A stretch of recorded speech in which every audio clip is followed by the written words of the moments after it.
பெற்ற முதல் ரத்த தானம் எது தெரியுமா? நம் அம்மாவின் பால்தான். தன் அம்மா தனக்கு என்னவெல்லாம் செய்தாள் என்பதை மனிதன் கடைசி வரை உணர்வதில்லை. அம்மா என் அருகில் இருந்தால் கல்பாறை கூட பஞ்சுமத்தை தான். சொல்ல வந்ததை சரியாக சொல்ல முடியாமல் தவித்து நின்றுவார். தாய்மொழியின் அருமை புரியும். வெளிநாட்டில் இருந்துவார் தாய் நாட்டின் அருமை புரியும். இதே போல தாயை விட்டு தள்ளி இருந்துவார் தாயின் அருமை புரியும். என் முகம் பார்க்கும் முன்பே, என் குரல் கேட்கும் முன்பே, என் குணம் அறியும் முன்பே என்னை நேசித்த ஒரே மனித இதயம் என் அம்மா மட்டும்தான். ஒரு அம்மாவின் இறுதி ஆசை என்ன தெரியுமா? என் கல்லறையின் மீது உன் பெயரை எழுதி வை.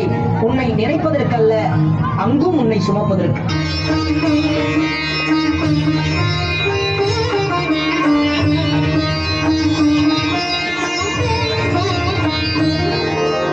அம்மா என்றழைக்காத உயிரில்லையே, அம்மாவை வணங்காத உயர்வில்லையே.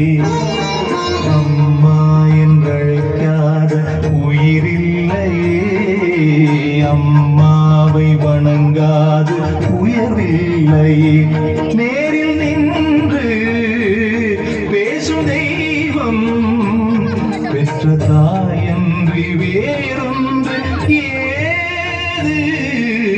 அம்மா என்றழைக்காத உயிரில்லையே, அம்மாவை வணங்காது உயர்வில்லையே.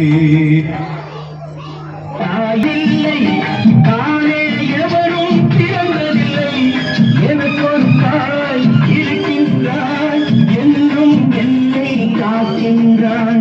தாயில்லாமல் நான் இல்லை, தானே எவரும் பிறந்ததில்லை, எனக்கொரு தாய் இருக்கின்றாள், என்றும் என்னை காக்கின்றாள். தாயில்லாமல் நான் இல்லை.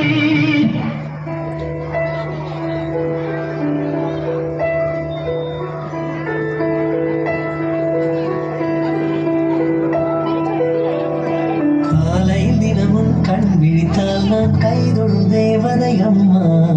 அன்பென்றாலே அம்மா என் தாய் போலாகிடுமா? காலையில் தினமும் கண் விழித்தால் நான் கைதொடும் தேவதை அம்மா. அன்பென்றாலே அம்மா என் தாய் போலாகிடுமா? இமை போல் இரவும் பகலும் என்னை காத்த அன்னையே, உனதன்பு பார்த்த பின்பு அதை விட வானம் பூமியாவும் சிறியது.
உலகத்துல தாயை விட பெரிய சக்தி எதுவுமே இல்லை.